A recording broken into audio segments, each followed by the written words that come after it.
ਸਤਿ ਸ਼੍ਰੀ ਅਕਾਲ ਜੀ। ਮੇਰਾ ਨਾਮ ਗੁਰਦੀਪ ਸਿੰਘ ਕੰਗ, ਮੈਂ ਐਲਡੀਐਮ ਲੁਧਿਆਣਾ। ਅੱਜ ਮੈਨੂੰ ਦੱਸਦੇ ਹੋਏ ਤੁਹਾਨੂੰ ਬੜੀ ਖੁਸ਼ੀ ਹੋ ਰਹੀ ਹੈ ਕਿ ਸਾਡੇ ਜ਼ਿਲ੍ਹੇ ਦੇ ਵਿੱਚ ਐਨਪੀਐਸ ਦਾ ਫੰਕਸ਼ਨ ਹੋ ਰਿਹਾ, ਜੋ ਕਿ ਪੀਐਫਆਰਡੀਏ ਐਸਐਲਬੀਸੀ ਦੀ ਮਦਦ ਨਾਲ ਕੀਤਾ ਜਾ ਰਿਹਾ। ਪੀਐਫਆਰਡੀਏ ਦੀ ਟੀਮ ਵੀ ਆਈ ਹੋਈ ਹੈ, ਜਿਹੜੇ ਸਾਰੇ ਸਕੀਮਾਂ ਬਾਰੇ ਦੱਸਣਗੇ। ਐਨਪੀਐਸ ਬਾਰੇ ਅੱਜ ਤੱਕ ਹਮੇਸ਼ਾ ਆਪਾਂ ਹੀ ਸੋਚਦੇ ਸੀ ਵੀ ਇੱਕ ਸਰਕਾਰੀ ਬੰਦੇ ਦੀ ਹੀ ਪੈਨਸ਼ਨ ਹੁੰਦੀ ਹੈ, ਬਟ ਐਨਪੀਐਸ ਇੱਕ ਇਹੋ ਜਿਹੀ ਚੀਜ਼ ਹੈ ਜਿਹੜੀ ਇਨਫੋਰਮਲ ਸੈਕਟਰ ਜਿਹੜੇ ਪ੍ਰਾਈਵੇਟ ਕੰਮ ਵੀ ਕਰਦੇ ਨੇ ਜਾਂ ਜ਼ਿਮੀਂਦਾਰ ਨੇ, ਉਹ ਵੀ ਇਹਨਾਂ ਨਾਲ ਜੁੜ ਕੇ ਆਪਣੀ ਪੈਨਸ਼ਨ ਲਵਾ ਸਕਦੇ ਨੇ। ਛੋਟਾ ਜਿਹਾ ਅਮਾਊਂਟ ਹੈ ਜਿਹੜਾ ਆਪਾਂ ਕੰਟਰੀਬਿਊਟ ਕਰਨਾ, ਤੇ ਉਹਦੇ ਨਾਲ ਆਪਣੀ ਪੈਨਸ਼ਨ ਲੱਗ ਸਕਦੀ ਹੈ, ਆਪਣਾ ਬੁਢਾਪਾ ਜਿਹੜਾ ਸਿਕਿਉਰ ਹੋ ਸਕਦਾ। ਸਰ ਇਹਦੇ ਲਈ ਡਾਕੂਮੈਂਟ ਵਗੈਰਾ ਕੀ ਸਰ ਇਹਦੇ ਲਈ ਨਾ ਇੱਕ QR ਕੋਡ ਹੈ, ਉਹਦੇ ਤੇ ਟੀਮ ਬੈਠੀ ਹੈ CSC ਦੀ, ਉਹ ਕਰਦੇ ਆ। QR ਕੋਡ ਸ਼ੇਅਰ ਕਰ ਦਾਂਗੇ, ਉਹਦੇ ਨਾਲ ਕੀ ਹੈ ਉੱਥੇ ਜਾ ਕੇ ਆਪਣੀ ਇਨਰੋਲਮੈਂਟ ਕਰ ਸਕਦੇ।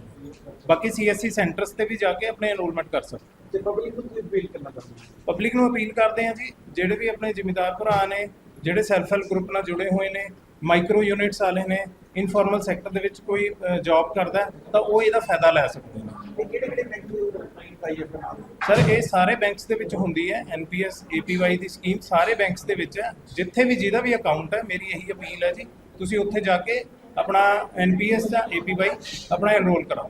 ठीक है, ठीक है सर। मेरा नाम सुविज्ञ कुमार है और मैं PFRDA से आया हूँ। आज हम यहाँ लुधियाना में जो कार्यक्रम कर रहे हैं वो एक पेंशन सोसाइटी बनाने के लिए कर रहे हैं। जैसा कि आपको पता है कि हमारे प्रधानमंत्री मोदी जी का सपना है कि 2047 तक विकसित भारत बनाना है। उसमें पेंशन सोसाइटी का बहुत बड़ा योगदान होने वाला है, और उसमें जो इनफॉर्मल सेक्टर के लोग हैं उनका बहुत बेहद महत्वपूर्ण योगदान होने वाला है। उनके लिए PFRDA एक नई स्कीम लेकर आई है, जो है NPS संचय। NPS संचय क्या है कि उसमें 18 से 85 वर्ष का कोई भी व्यक्ति जुड़ सकता है और 250 रुपये से अपना खाता खोल सकता है, और उसके बाद अपनी इनकम के अनुसार वो उसमें कंट्रीब्यूट कर सकता है। सबसे बड़ी बात इसकी है कि स्कीम बहुत लचीला है। आपकी ज़रूरत के हिसाब से आप पैसा डाल सकते हैं, आप पैसा निकाल सकते हैं, और जब आप काम करने योग्य नहीं रहेंगे 60-65 की उम्र में, तो आपको एक रेगुलर पेंशन मिलेगी। आपको पेंशन मिलेगी, आपके बाद आपके स्पाउस को पेंशन मिलेगी, और उसके बाद वो जो टोटल कॉर्पस होगा आपके बच्चों को वापस भी हो जाएगा। सर इसके बेनिफिट कौन से लोगों को हो सकते हैं?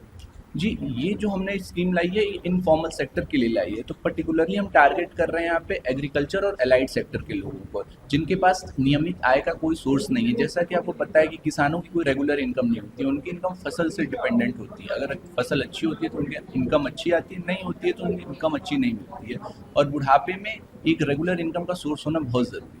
सर लेकिन लोग अभी तक जागरूक नहीं हुए, इसके लिए आप क्या करते हैं? जी, बिल्कुल सही सवाल पूछा आपने, क्योंकि हम इस साल 120 कार्यक्रम कर रहे हैं। ऐसे देश के कोने कोने में हम 120 कार्यक्रम कर रहे हैं ताकि जागरूकता फैले, क्योंकि ये स्कीम बहुत अच्छी है, लेकिन अगर लोगों तक नहीं पहुंचेगी जागरूकता इसके प्रति तो लोग इससे जुड़ नहीं पाएंगे। इसके लिए हम 120 कार्यक्रम खुद कर रहे हैं, और हमारी ट्रेनिंग एजेंसी है जिसके थ्रू हम करीब 4,500 ट्रेनिंग कार्यक्रम भी संपन्न कराएंगे। सर अब तक कितने लोग जुड़ चुके हैं?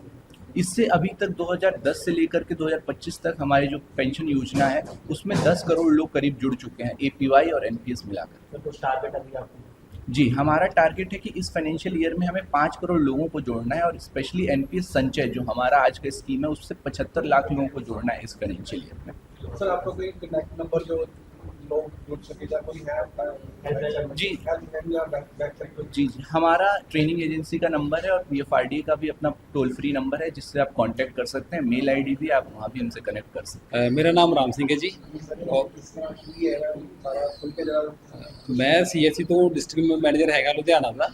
फिलहाल ਅਸੀਂ ਅੱਜ NPS ਵਾਸਤੇ ਇਕੱਠੇ ਹੋਏ ਹਾਂ, ਜਿਹਨੂੰ ਨੈਸ਼ਨਲ ਪੈਨਸ਼ਨ ਸਕੀਮ ਕਿਹਾ ਜਾਂਦਾ ਹੈ।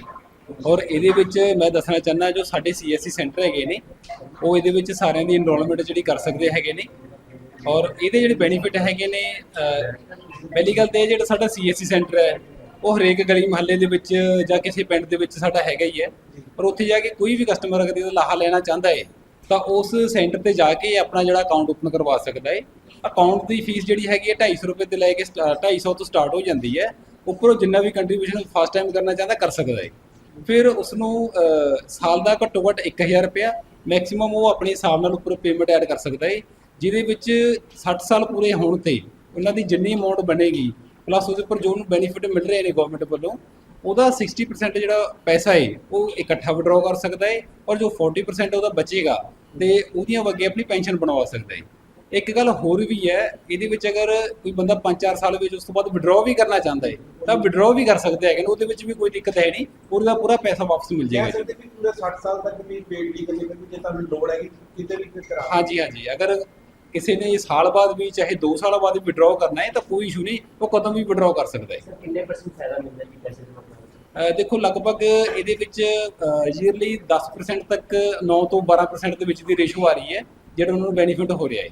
ਬਾਕੀ ਅੱਗੇ ਆਪਾਂ ਨੂੰ ਟ੍ਰੇਨਿੰਗ ਲੱਗੀ, ਉਹਦੇ ਵਿੱਚ ਤਾਂ ਜਿਹੜਾ ਸਾਰਾ ਕੁਝ ਆਪਾਂ ਦੱਸਿਆ ਜਾਏਗਾ ਠੀਕ ਜੀ। ਹੈ sir, thank you. Thank you.